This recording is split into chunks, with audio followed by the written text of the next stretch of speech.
안녕하세요. 저는 서울 아산병원 사회복지팀에 근무하는 가정의학과 전문의 전성훈이라고 합니다. 오늘 제가 드리려고 하는 말씀은 치매와 더불어 살기라는 주제인데요. 첫 번째는 저 앞부분에는 주로 우리가 어떻게 하면 치매를 예방할 수 있는지 이런 부분에 대해서 말씀드리고요. 뒷부분에 가서는 우리가 치매를 어떻게 살고 어떻게 우리와 치매를 같이 지낼 수 있는지 거기에 대해서 말씀드리도록 하겠습니다. 건망증하고 치매라고 나와 있는데 이게 우리가 건망증이 심해지면 치매로 넘어가는 게 굉장히 걱정되는데 건망증을 무시하면 안 되는 게 뭐냐면 치매라고 하는 게 제일 점에 주관적으로 우리가 기억력이 좀 떨어지는데 주관적으로 경도 인지장애를 의식하고 있다가 검사해 보면 객관적으로 경도 인지장애가 됩니다. 그래서 그게 조금 더 진행되면 치매로 발전할 수 있는데 이 시기에 발견해서 치매로 넘어가지 않을 수는 없겠지만 어쨌든 치매를 조금이라도 늦출 수 있도록 약물 치료하는 게 중요한데 우리가 건망증에서 생기는 이 건망증하고 치매에서 생기는 기억 건망증하고는 구별을 할 수는 있지만 그게 중요한 게 뭐냐면 이 건망증에서 치매로 넘어가지 않는다는 말씀을 드릴 수가 없기 때문에 내가 좀 이상하다, 건망증이 좀 심해진 것 같다, 그러면 치매에 관해서 검사해 볼 필요가 있으세요. 건망증이고 크게 문제 없을 때 생기는 건망증은 뭐냐면 어떤 일이 일어났을 때 어떤 일 전체를 잃어먹는 게 아니라 전체 사건에서는 기억하지만 사건의 부분만 기억 못하는 거고요. 그 다음에 귀뜸해주면 금방 기억해요. 엄마, 우리 아들하고 지난 주말에 식사를 했는데 식사 못한 걸 기억하는 게 아니라 메뉴 같은 걸 기억 못하든지 식사 장소를 기억 못하든지 그런 거. 제일 중요한 건 본인이 알아요. 그래서 본인이 알아서 잊어먹지 않으려고 알람도 하고 메모도 해놓고 그렇게 되는데요. 그게 좀 더 심각해져서 지나가서 치매가 되면 사건의 대부분을 몰라요. 지난번에 아들하고 식사한 자체를 잊어먹고 그 자체를 모르니까 너 이렇게 식사도 안 사주고 이렇게 밥도 안 사주고 이러냐 식사를 한번 먹자 이렇게 얘기할 수 있고요. 귀뜸해줘도 몰라요. 그 다음에 이런 사건에 대해서 건망증이 있다는 것 자체를 부인해요. 본인이 잘 모르거든요. 그러면 자꾸 딴 사람이 보기에는 이 사람이 거짓말하는 걸로 생각되거나 문제를 지어낸다고 생각하거나 여러 가지 이상하게 보일 수 있어요. 그래서 우리가 여러 가지가 있을 수 있지만 건망증인 경우에는 본인이 알고 치매가 되면 본인이 모르는데 건망증이 심해지면 이쪽에서 이쪽으로 안 넘어가면 건망증을 무시할 수 있겠지만 그런 경우에서 주관적으로 인지장애가 생겼다가 조금 더 진행되는 경우도 있기 때문에 그런 게 없는지 검사를 주기적으로 해보실 필요가 있습니다. 란셋에서 발표한 치매를 예방하기 위한 여러 가지 그림의 덱인데요. 60%는 원인을 모르고요. 그 다음에 젊었을 땐 교육을 좀 더 많이 받으라고 하는 건데 교육을 많이 받는 건 지금 나이에서 할 수 있는 게 별로 없잖아요. 지금에서 제일 중요한 게 뭐냐면 연세가 드셔서 치매를 예방할 수 있는 게 40% 정도는 치매를 예방할 수 있는데 그중에서 제일 효과가 큰 건 담배를 끊는 겁니다. 담배 피우시는 분들이 잘 기억하셔서 담배를 끊으면 5% 치매를 예방할 수 있어요. 그 다음에 중요한 게 뭐냐면 우울증의 치료입니다. 우울증은 어떤 의미에서 중요하냐면 우울증이라고 말씀드리면 그 약을 먹어서 내가 그냥 행동으로 아니면 주위에서 신앙으로 극복하자고 말씀하시는 분이 계시는데 우울증은 약물 치료가 굉장히 잘 듣는 질병 중에 하나입니다. 그래서 우리가 우울증하고 치매하고 구별이 잘 안 되거든요. 우울증도 그렇고 치매도 그렇고 잘 기억 못하고 우울증이 심해지면 집안에 들어가서 바깥으로 안 나와서 사회적으로 격리돼서 아무것도 못하는 그런 상태가 되는데 그거 두 개의 구분을 약을 먹어봐서 우울증 약 먹여서 우울증 경우는 치료에 잘 들어요. 그래서 약 잘 드시는 게 중요하고 두 번째로는 연세가 드신 분들의 자살률이 굉장히 높아지고 있긴 한데 그거를 자살을 하시게 되는 대부분들이 우울증이 관리가 잘 안 돼서 그러시니까요. 우울증은 그런 의미에서 굉장히 중요해서 그래서 우울증이 있다고 하면 진단받았다고 하면 꼭 약물 치료 꼭 해야 되는 거 기억하시고 그다음에 약물 치료 말고 딴 것보다는 약이 제일 효과가 좋은 거 기억해 주시고 그다음에 부작용도 적고 그다음에 그걸로 인한 딴 어려움도 없으니까 그렇게 잘 치료해 주시면 좋겠어요. 그다음에 이제 그거하고 많이 효과가 비슷하게 있는 게 뭐냐면 사회적 활동이에요. 사회적으로 고립되지 않는 게 중요하세요. 집에서 혼자 계시는 그런 분들은 굉장히 문제가 될 수 있고 그다음에 사회적 활동을 유지하기 위해서 우리가 인지 기능을 떨어뜨리지 않기 위해서 할 수 있는 여러 가지 활동들이 사회적 활동을 유지하면서 할 수 있는 것들이에요. 그래서 뭐를 배운다거나 외국어를 배운다거나 아니면 같이 음악 활동을 한다거나 이런 것들을 하셨을 때 그 고립된 사람에 비해서 4% 정도 예방할 수 있어요. 그 다음에 또 한 가지 중요한 게 뭐냐면 규칙적인 운동입니다.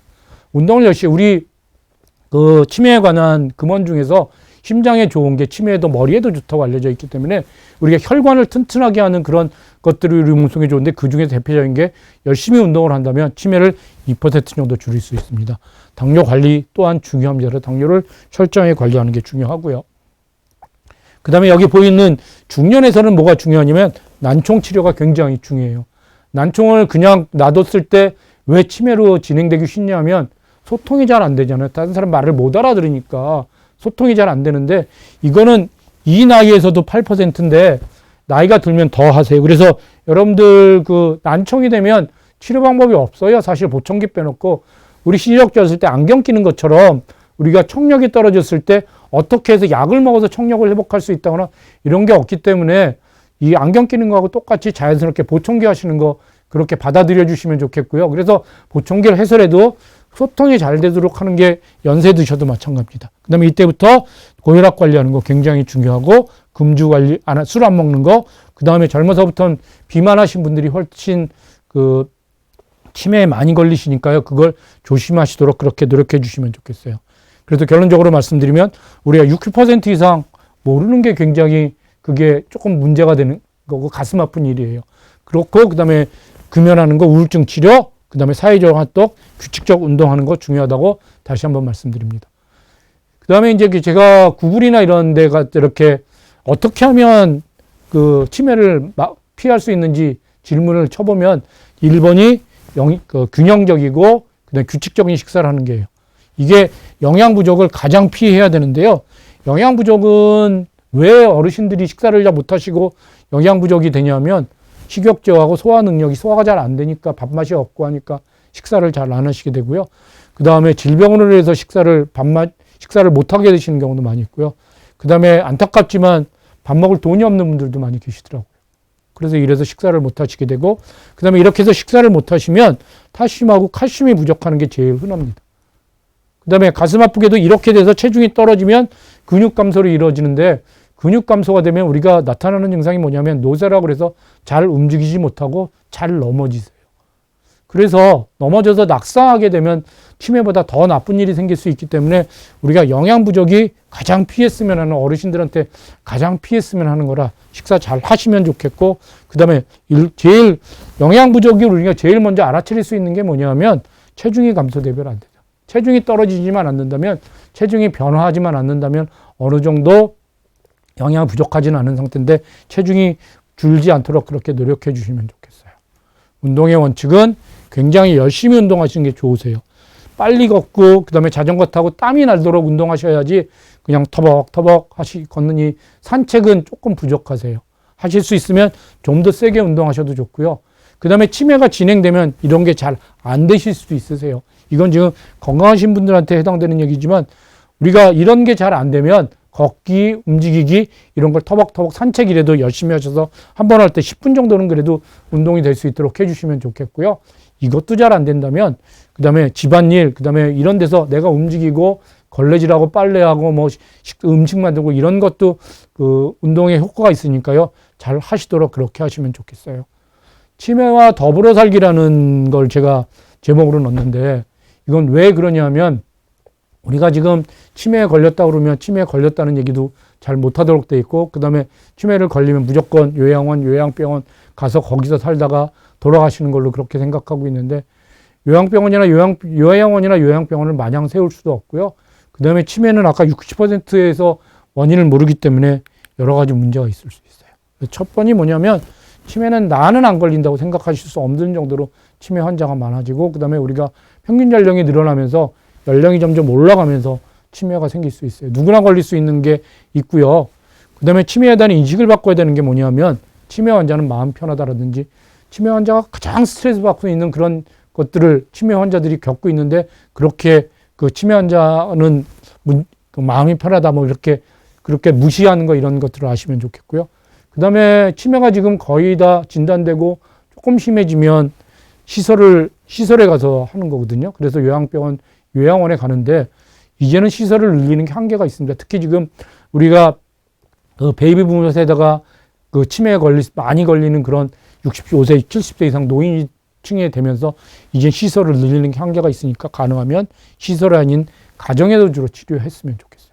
근데 이렇게 하려면 뭐냐면 치매가 맨 처음에는 그 뭐 인지장애 일상생활을 하다 뭐 일상생활을 못하게 되는 이유가 치매 자체보다는 치매로 인해서 생기는 뭐 배회한다든지 폭력적인 성향이 생기다든지 이런 것들을 잘 관리할 수 있도록 그렇게 해야 되는데 그게 치매 약이라고 하는 건 그 증상보다는 정신과 약물을 통해서 그런 것들을 얌전한 치매로 바꿀 수 있도록 그렇게 노력하는 거, 그렇게 치료하는 거, 그다음에 집에서 치료할 수 있도록 그렇게 하시는 게 굉장히 중요하세요.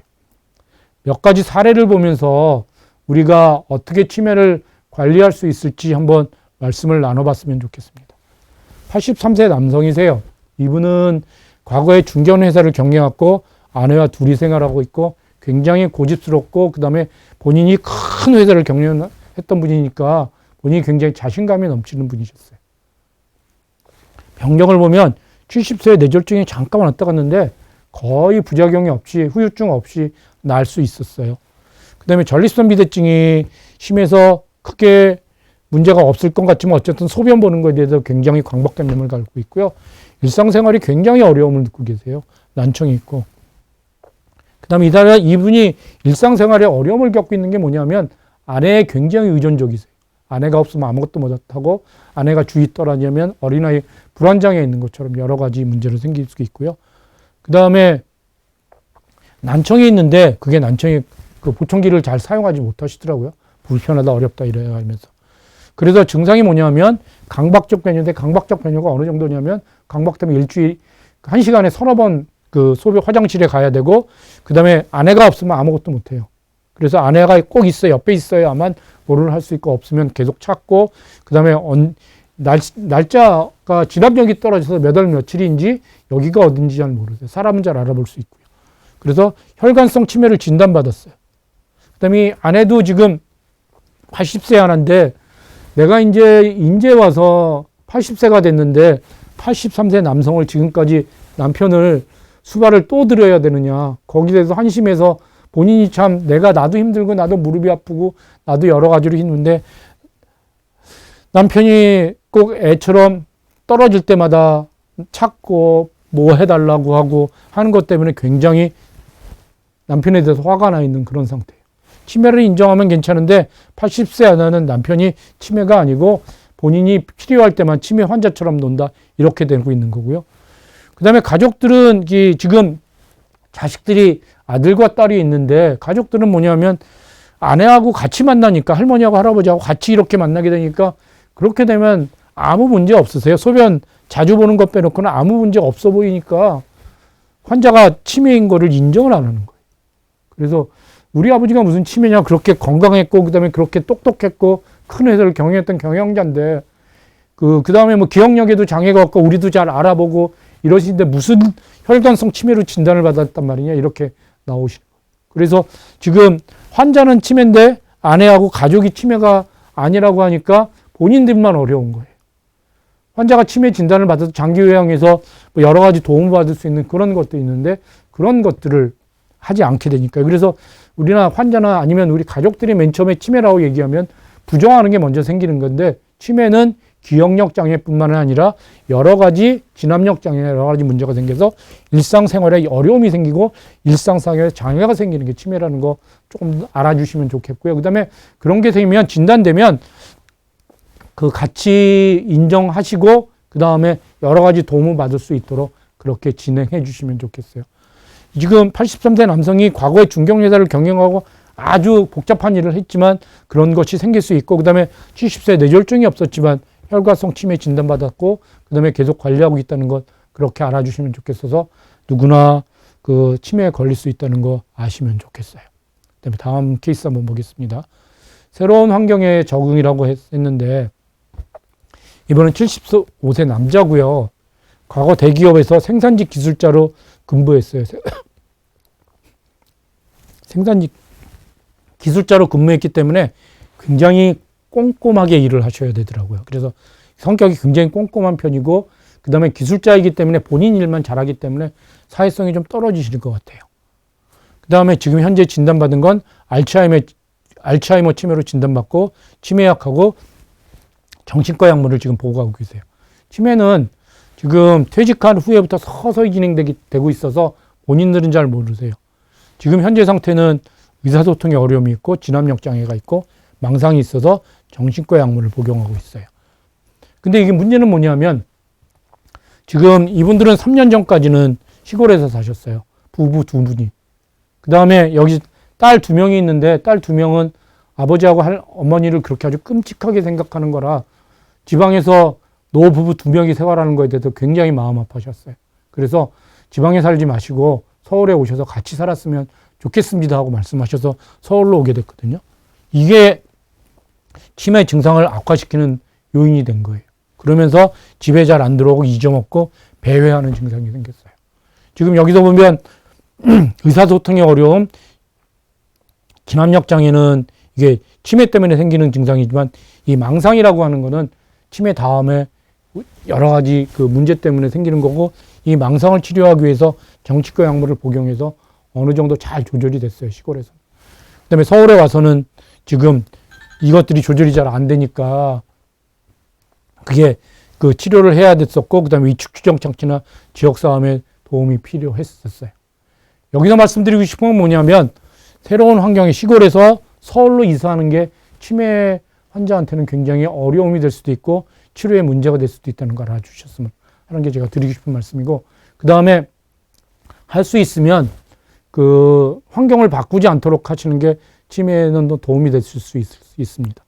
그 다음에 할 수 있으면 그다음 지금 했던 것처럼 배회나 그 다음에 이런 여러 가지 증상이 생겼을 때 정신과 약물을 통해서 좀 더 그 잘 치료할 수 있도록 그렇게 진행해 주시면 좋겠습니다.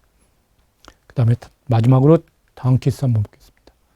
그 다음에 이번에는 그 시설 적응의 어려움인데요. 70세 여성 환자세요. 6년 전 남편과 사별했는데 이분은 지금 자식이 없어요. 그 다음에 직장 생활을 40년 했는데 이분께서는 남편하고 지금 6년 전까지 살았던 집에 대해서 굉장히 자긍심이 높고 그 집에 대한 애착이 굉장히 커요. 그 다음에 일상생활에는 굉장히 어려움이 있어서 그 알츠하이머 치매로 진단받았고 녹내장이 있어서 다니시던 안과가 있으세요. 이분이 제일 하고 싶어 하는 건 뭐냐면 그 남편하고 남긴 그 집하고 재산들을 잘 관리하는 게 제일 하고 싶은 일이에요. 근데 지금 실제로는 그 뭐 도장도 찍어야 되고 뭐 여러 가지 재산도 증식해야 되고 통장도 관리해야 되고 이런 게 굉장히 어려움이 많아서 하지는 못하는데 아무도 믿지 못하고 있는 거예요, 현재는. 그래서 그때 필요한 게 성년 후견 제도라는 겁니다. 성년 후견 제도라고 하는 건 뭐냐면 후견인을 만드는 건데 후견인이 생기면 법적 대리인이 될 수 있고요. 그 다음에 여러 가지 활동을 해줄 수 있어서 이것 때문에 굉장히 어려움을 느끼고 있는데 우리가 이런 제도를 통해서 우리가 극복할 수 있지 않을까 그렇게 말씀드려서 성년 후견 제도라는 것에 대해서 말씀드리려고 하는 거고요. 그 다음에 이 사람은 지금 집에 가고 싶은 게 뭐냐면 그 집에 있는 재산이 없어질까 봐 걱정이 되는 거예요. 혼자 살고 있어서. 그래서 어떻게 하면 집에 갈 수 있는지 본인이 아는 거예요. 그냥 하면 안 보내주니까 싸우고 폭행 그 다음에 이런 걸 해서 처음에 갔을 때는 맨 처음에 얌전히 얘기하다가 안 되니까 직원들하고 싸우고 나왔어요. 근데 두 번째는 그래도 지금 일상생활을 잘 못하니까 주위에서 특히 그 지역사회에 있는 사회복지사하고 아주 진지하게 상담하고 난 다음에 다시 시설로 들어가게 됐습니다. 시설로 들어갔지만 또 집에 가고 싶은 생각이 드는 거예요. 그래서 이번에도 그렇게 문제를 일으키고 퇴소하는 거예요. 지금 죽을 만큼 괴롭다고 호소하면 직원들이 반응하는 걸 알아서 들어가면 자기가 가고 싶으면 저렇게 난동을 피고 여러 가지 문제를 일으키는 거예요. 그 다음에 안과 진찰도 자기가 다니던 병원에 다니고 싶어 해서 그 몇몇 병원에서 다니던 쪽으로 안과를 치료하게 된 거예요. 그래서 지금 이 사람은 뭘 해결해 줘야 잘 할 수 있으면 혼자 사는 거지만 이 지금 재산 관리 어려움이 자기가 가지고 있는 집, 그 다음에 여러 가지 통장 이런 것들을 누군가 잘 관리할 수 있도록 그렇게 누군가 후견인이 돼줘야 되는데 그게 지금 후견인을 잘못 들이면 그 재산이 모두 날아갈까봐 도둑 맞을까봐 도둑 맞았다고 많이 어려워하는 겁니다. 그래서 그런 사례를 보면 남편과 살아본 지 70세 남성이 사업해서 재산은 아주 많은데 형제 요양병원에서 생활하는데 가족도 잘 알아보지 못해요. 근데 아들들은 이걸 누가 가질지 큰 거의 재벌급의 환자분인데 이걸 하고 있어요. 그래서 미리 성년 후견을 누가 할지 지정해서 문제가 없도록 했으면 좋겠어요. 그 다음에 또 우리가 지금 현재 문제가 없는 75세 남자는 그럼 치매 등 능력이 상실할 때 자기 신상에 관한 대비책을 원해서 이미 후견 제도를 할 수도 있어요. 누가 내 후견인이 될지 미리 정해놓는 것도 한 방법일 수 있어요. 이번에 재벌집 막내 아들에서 기억하면 그 회장님이 선망이 되면 이렇게 증상이 없어지고 하면서 그때 뭐 이상한 걸 써놓고 이렇게 했을 때 그분은 지금 정신이 있으니까 정신이 잃기 전에 그때 다 유언장을 작성했지만 우리는 지금 치매가 되면 유언장을 작성하는 이런 상태가 된단 말이에요. 그럼 누굴 믿을 수 있는지 막내 아들을 후견인으로 했으면 그 친구가 마음대로 성실하게 할 수 있을 텐데 이런 제도가 있다는 걸 알아주시면 좋겠고요. 누군가 후견인을 삼아서 잘 우리가 걱정하는 재산에 대해서도 잘 관리할 수 있도록 그렇게 하시면 좋겠어요. 그래도 우리가 치매와 더불어 살아가기가 너무 뭐 거창한 제목을 드리긴 했는데 드리고 싶은 말씀 뭐냐면 치매 누구나 걸릴 수 있는 거고요.